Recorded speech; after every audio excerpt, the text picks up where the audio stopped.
বছর ধরে অজ্ঞাত ৩ খণ্ড হওয়া নারীর লাশ লোমহর্ষক হত্যাকাণ্ডে তদন্তে নেমেছে পিবিআই। কাদামাখা মুখের ছবি একমাত্র সম্বল। ভারত বিরোধিতার নামে ফের ভুল পথে হাঁটছে বিএনপি, বললেন কাদের। ক্ষমতায় টিকতে চুক্তি সমঝোতার আঁতাত করছে সরকার, অভিযোগ বিএনপি। প্রস্তাবিত বাজেটে কৃষকের জন্য নেই সুখবর। ভর্তুকি কমিয়ে বাড়ানো হচ্ছে কৃষি উপকরণের দাম। জলবায়ু প্রভাব মোকাবেলায় নামমাত্র বরাদ্দ। এবং আবারও শতক ছুঁয়েছে পেঁয়াজের দাম। ডিম নিয়ে তুলকালাম বাজারে। ৬০ টাকার নিচে নেই কোনো সবজি। ক্রেতা বিক্রেতার মিশ্র প্রতিক্রিয়া।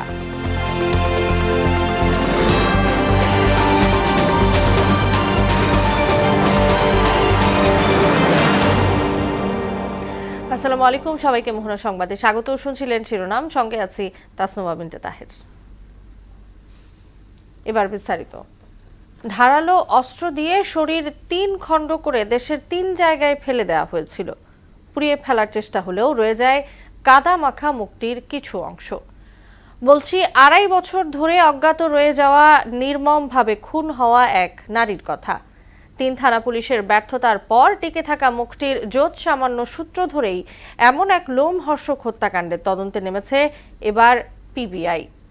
যারা চাইছেন অন্তত জানা যাক মানুষটির পরিচয়, কার সন্তান সে, অথবা কোন সন্তানের হতভাগা মা ছিলেন তিনি। নয়ন মুরাদের রিপোর্ট। নির্মমভাবে খুন হওয়া এই নারীর যে মুখ অবয়ব দেখা যাচ্ছে তা আসল নয়। হত্যার পর পুড়িয়ে ফেলা একাংশ থেকে চারুকলার শিক্ষার্থীদের সাহায্যে মুখের আকার আকৃতি তৈরি করেছে পুলিশ। তদন্তের স্বার্থে তৈরি করা হয়েছে একাধিক স্কেচ। লোমহর্ষক এই হত্যার রহস্য উদ্ঘাটনে পুলিশের হাতে আপাতত এতটুকুই সম্বল। ফেসের যে গঠন বা যে অংশটুকু অক্ষত ছিল, সেই অংশটুকুকে ম্যাচ করিয়ে আমরা তার একটা অবয়ব আনবার চেষ্টা করেছি। পাশাপাশি আমরা তার স্কেচ করবার চেষ্টা করেছি। প্রথমে আমরা চারুকলার স্টুডেন্টকে অনুরোধ করে তাদেরকে কনভিন্স করে রাজি করিয়ে প্রথমে একটি স্কেচ করেছিলাম, যে স্কেচটি আপনি ইতিমধ্যে দেখেছেন। এই স্কেচ পুলিশের ধারণা ২০২২ সালের ২৪ জানুয়ারি রাতে হত্যার শিকার হন এই নারী। খুনিরা তার দেহ ৩ ভাগ করে ফেলে। কোমর থেকে নিচের দিকে একাংশ এবং ঘাট থেকে পেট পর্যন্ত ২ ভাগ করে ঢাকার সাভার, ধামরাই ও ফরিদপুরে ফেলে দেয়। মাথা ও ডান হাত সহ একাংশ ফরিদপুরে নিয়ে আগুনে পুড়িয়ে দিলেও কিছুটা মুখ অবয়ব থেকে যায়। আর এটুকু ক্লু নিয়েই রহস্যের জট খোলার চেষ্টা করছে পিবিআই। তাকে হত্যা করে তার বডিটিকে ৩ টুকরা করা হয়। একটি অংশ সাভার থানাধীন একটি গ্রামে ফেলা হয়, বনগাঁও এলাকা, বনগাঁও এলাকা ফেলা হয়। আরেকটি অংশ ফেলা হয় ধামরাই থানাধীন বড় চন্দ্রাইল এলাকায়, এবং তার মাথা এবং হাতের একটি অংশ ফেলা হয় ফরিদপুর জেলার কোতোয়ালি থানাধীন বিলনালিয়া গ্রামের একটি প্রত্যন্ত মাঠের মধ্যে। পিবিআই এর এই কর্মকর্তা জানান, ঘটনার পর থেকে কোনো থানায় এ বিষয়ে স্বজনদের কোনো অভিযোগ পাওয়া যায়নি, যে কারণে ভিকটিমের পরিচয় কিংবা আসামি শনাক্তে অগ্রগতি হয়নি। সম্মানিত নাগরিকবৃন্দ, দেশবাসী, আপনারা যদি সহযোগিতা করেন, তথ্য দেন, তাহলে আমরা এই অজ্ঞাতনামা ভিকটিমের পরিচয় শনাক্ত করতে পারবো, এবং এই মেয়েটির পরিচয় শনাক্ত হলে আমরা শতভাগ আশাবাদ ব্যক্ত করি যে মেয়েটির হত্যাকাণ্ডের পেছনে যারা জড়িত অপরাধী, তাদেরকে আমরা আইনের আওতায় আনতে পারবো। ঘটনার পর নারীর শরীরের খণ্ডিত অংশ পাওয়া সাপেক্ষে ৩ থানায় পুলিশ বাদী হয়ে ৩টি মামলা করলেও তদন্তে কোনো কিনারা করতে পারেনি। সাম্প্রতিক সময়ে সামাজিক যোগাযোগ মাধ্যমে বিষয়টি উঠে আসলে বিভিন্ন এলাকা থেকে লোকজন সাড়া দিচ্ছে বলেও জানান পিবিআই এর এই কর্মকর্তা। নয়ন মুরাদ, মোহনা সংবাদ, ঢাকা। ভারত বিরোধিতার নামে আন্দোলনের ইস্যু খুঁজে আবারও বিএনপি ভুল পথে হাঁটছে বলে মন্তব্য করেছেন আওয়ামী লীগ সাধারণ সম্পাদক ওবায়দুল কাদের। দলটির ৭৫তম জন্মবার্ষিকী উপলক্ষে আয়োজিত এক অনুষ্ঠানে এ কথা বলেন তিনি। এ সময় দেশের স্বার্থ বিকে শেখ হাসিনা কারো সঙ্গে বন্ধুত্ব করে না বলেও মন্তব্য করেন কাদের। রেজা খানের রিপোর্ট। স্বাধীনতা যে আওয়ামী লীগ দিয়েছেন আমাদেরকে।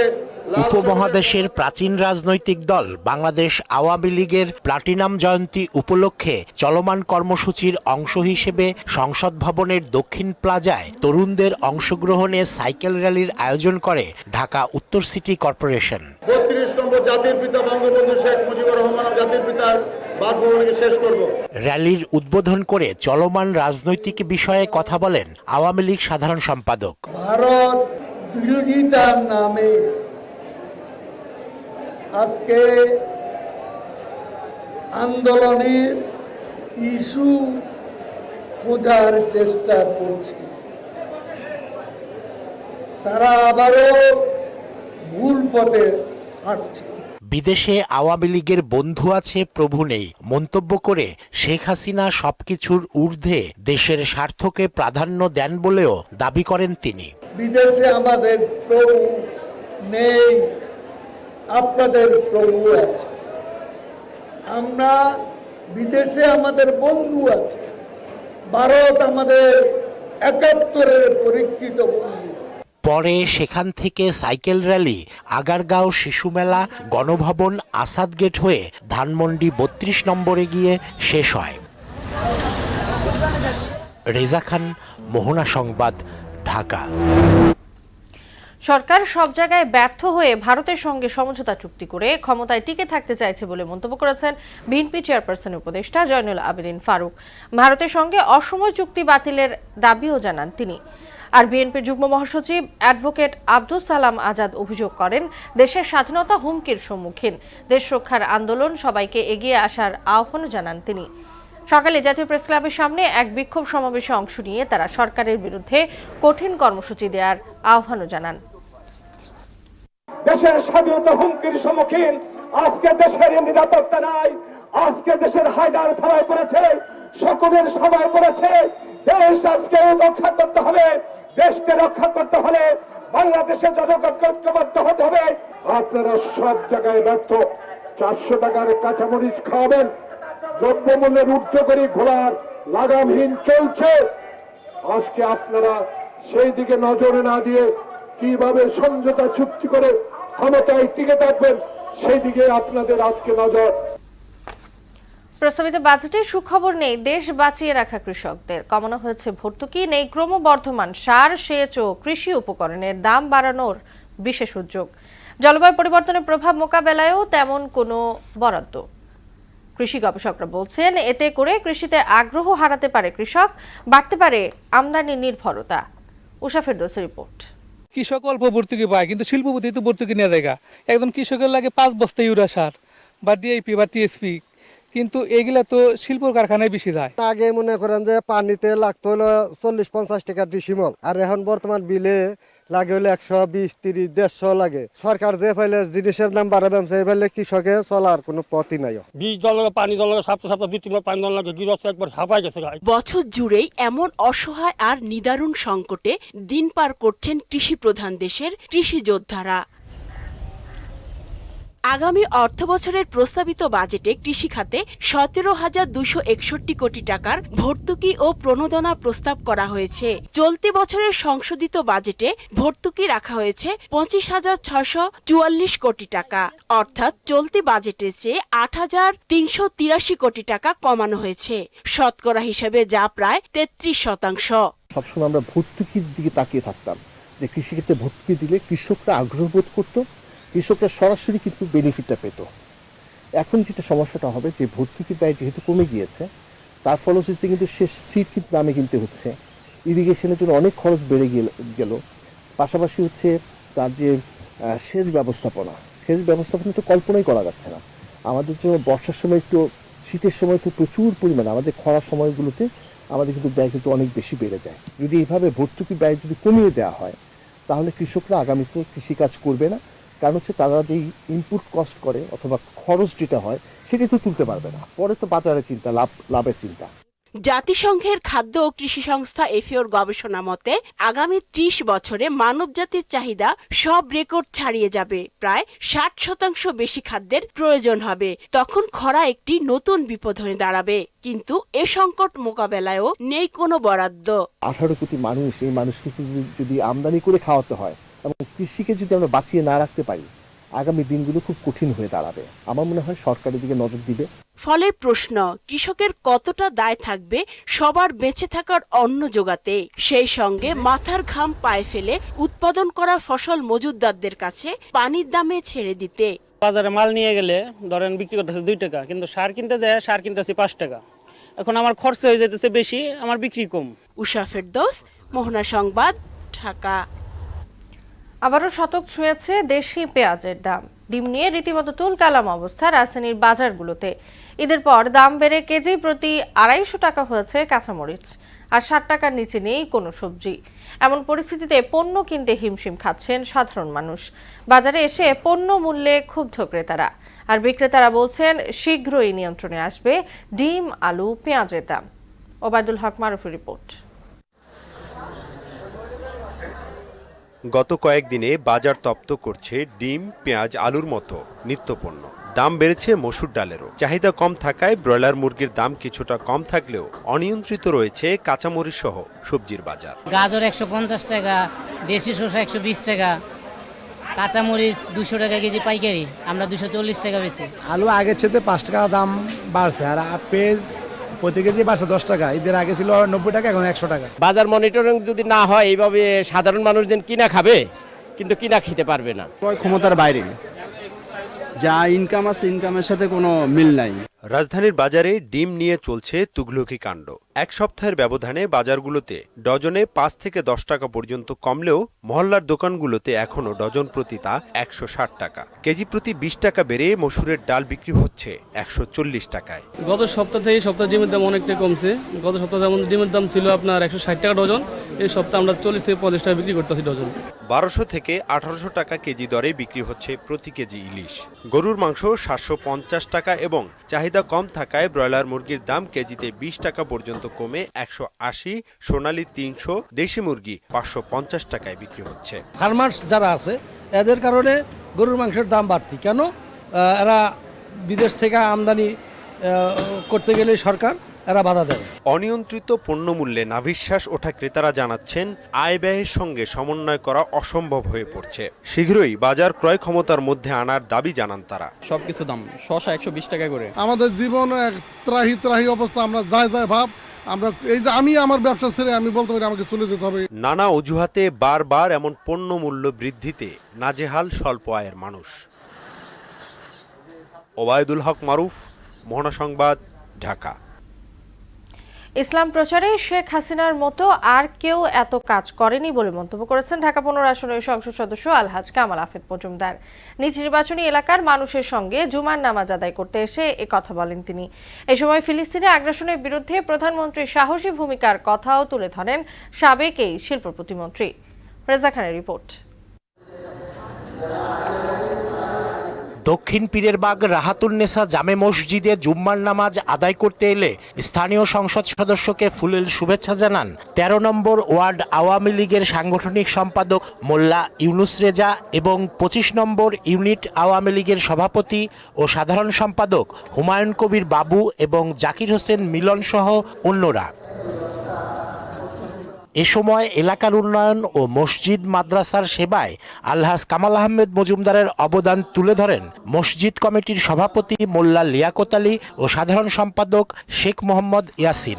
রাহাতুন্নেসা মসজিদকে কিভাবে উনি ওন করেছেন, কিভাবে উনি অনুদানের হাতকে বাড়িয়ে দিয়েছেন, এটা ওনার মুখতেই শুনবেন। 17 লক্ষ টাকা উনি ওই সময় কালেকশন করে দিয়ে আমরা আজকে এই রাহাতুন্নেসা জামে মসজিদ এই যে আমরা 6 তলা পর্যন্ত করেছি। পরে ধর্মীয় প্রতিষ্ঠানের উন্নয়নে শেখ হাসিনা ও আওয়ামী লীগ নেতাদের অবদানের কথা তুলে ধরেন বীর মুক্তিযোদ্ধা আলহাজ কামাল আহমেদ মজুমদার। মাননীয় প্রধানমন্ত্রী মডেল মসজিদ করে দিচ্ছেন, এক একটা মসজিদে 50 কোটি 60 কোটি টাকা খরচ করে মসজিদ করে দিয়েছেন। সেখানে ইমাম, খাদেম সবাই বেতন দিচ্ছেন কোষাগার থেকে। অনেকেই অনেক সরকার গেছে আসছে, জিয়া রহমান সাহেব বিসমিল্লাহির রহমানির রহিম বললেও কি যে এই দেশে মদ হাউস এগুলোর লাইসেন্সও দিয়েছেন। মাননীয় প্রধানমন্ত্রী জননেত্রী শেখ হাসিনা কওমি মাদ্রাসায় সনদের স্বীকৃতি দিয়েছেন। ফিলিস্তিনে নিরীহ মুসলমান নিধনের কথা উল্লেখ করে এ নিয়ে প্রধানমন্ত্রীর সাহসী ভূমিকার কথা তুলে ধরেন আধুনিক মিরপুরের গণমানুষের এই নেতা। ফিলিস্তিনি ভাই বোন যাদেরকে নির্মমভাবে হত্যা করা হচ্ছে, কোনো প্রতিবাদ নেই। বাংলাদেশে একমাত্র মাননীয় প্রধানমন্ত্রী জননেত্রী শেখ হাসিনা প্রতিবাদ করেছেন, বিবৃতি দিয়েছেন। কোন রাষ্ট্রনায়ক প্রতিবাদ করি। সরকারের বরাদ্দকৃত টাকা ঢাকা 15 আসনের মসজিদ মাদ্রাসায় বন্টন করে দেওয়ার কথাও জানান তিনি। আশা করেছি আমার নির্বাচন থেকে অনেকগুলি মসজিদ, 172টি মসজিদ বর্তমানে আমাদের জেলা পরিষদ থেকে 1 কোটি টাকা আমাকে দেওয়া হয়েছে। আমরা এখানে প্রথম 25 লাখের পর 30 লক্ষ টাকা আমরা এখানে দিয়েছি, 20 লাখ টাকা আমরা এখানে 8টা মসজিদকে দিয়েছি, আর 50 লাখ টাকা আমরা হাজী আলী হোসেন উচ্চ বিদ্যালয়কে আমরা দিয়েছি। নামাজ শেষে বঙ্গবন্ধু, প্রধানমন্ত্রী ও সংসদ সদস্যের পরিবার সহ সকলের মঙ্গল কামনায় বিশেষ মোনাজাত করা হয়।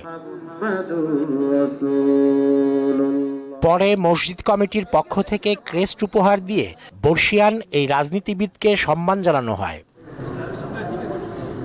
রেজা খান, মোহনা সংবাদ, ঢাকা। চট্টগ্রামের রিয়াজউদ্দিন বাজারের মোহাম্মদিয়া প্লাজায় ভয়াবহ অগ্নিকাণ্ডে 3 জনের মৃত্যু হয়েছে। গুরুতর আহত 2 জনকে হাসপাতালে ভর্তি করা হয়েছে। ফায়ার সার্ভিসের 8টি ইউনিট টানা 4 ঘন্টার চেষ্টায় আগুন নিয়ন্ত্রণে আনে। ফায়ার সার্ভিস জানায় রাত 2টার দিকে মার্কেটের 2য় তলার একটি মোবাইলের দোকান থেকে আগুন লাগে। মুহূর্তেই পুরো মার্কেটে আগুন ছড়িয়ে পড়ে। দ্রুত আগুন ছড়িয়ে পড়ায় অতিরিক্ত ধোঁয়ায় শ্বাসরুদ্ধ হয়ে 3 জনের মৃত্যু হয়। আহত 2 জনকে উদ্ধার করে চট্টগ্রাম মেডিকেল কলেজ হাসপাতালে ভর্তি করা হয়েছে। The cooperative credit union league of Bangladesh কালব এর 37তম বার্ষিক সাধারণ সভা অনুষ্ঠিত হয়েছে। সকালে আগারগাঁওয়ে সমবায় অধিদপ্তরে এর উদ্বোধন করেন এলজিআরডি প্রতিমন্ত্রী মোহাম্মদ আব্দুল ওয়াদুদ। এতে সভাপতিত্ব করেন প্রতিষ্ঠানের চেয়ারম্যান আগস্টিন পিউরিফিকেশন। সভায় অংশ নেয় দেশের বিভিন্ন জেলা থেকে আসা হাজারো প্রতিনিধি। 1955 সালে শুরু হওয়া প্রতিষ্ঠানটি সাধারণ মানুষের অর্থনৈতিক ও সামাজিক উন্নয়ন নিশ্চিতে নিরলস কাজ করে যাচ্ছে। বর্তমানে কালবের সদস্যভুক্ত 1211টি নিবন্ধিত ক্রেডিট ইউনিয়ন আছে, যেখানে মোট সদস্য সংখ্যা 10 লাখেরও বেশি। শেষ করব মোহনা সংবাদ, যাবার আগে শিরোনামগুলো জানিয়ে দিচ্ছি আবার।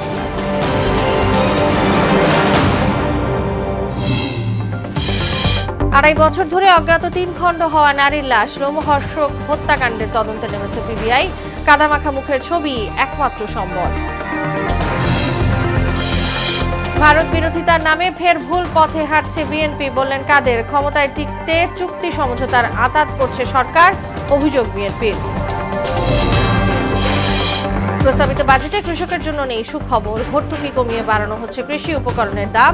জলবায়ু প্রভাব মোকাবেলায় নামমাত্র বরাদ্দ। এবং আবারও শতক ছুঁয়েছে পেঁয়াজের দাম। ডিম নিয়ে তুলকালাম বাজারে। 60 টাকার নিচে নেই কোনো সবজি। ক্রেতা বিক্রেতার মিশ্র প্রতিক্রিয়া। এই ছিল এখনকার মোহনা সংবাদে। পরের সংবাদ রাত 12টায়। মোহনা সবশেষ খবর জানতে ভিজিট করুন www.mohana.tv। সংবাদ দেখতে পান ফেসবুক ও ইউটিউবেও। এতক্ষণ সঙ্গে থাকার জন্য সবাইকে ধন্যবাদ।